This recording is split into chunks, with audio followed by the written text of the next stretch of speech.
Xoş gördük. Deməli bu hədiyyəni 5 ilə yaxındır panik atakdan əziyyət çəkən, müxtəlif dərman müalicələri götürüb, amma effekt görməyən bir pasiyentim gətirib. Hansı ki müraciət elədi və psixoterapevtik seanslarla panik ataka tamamilə qalib gəldik. Üstəgəl işi də uçuşlarla bağlı idi.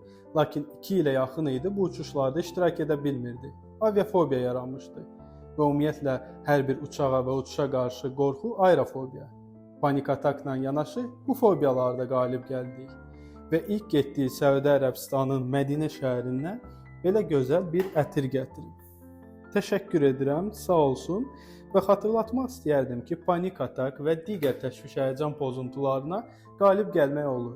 Və ona görə ertələmədən, gözləmədən ki, özü keçəcək, əksinə keçmir. Daha da inkişaf eləyir və daha işləməyə çox vaxt tələb olunur. Müraciət eləyin və tamamilə aradan qaldırıb sizin rahat və huzurlu həyatınıza qovuşduraq.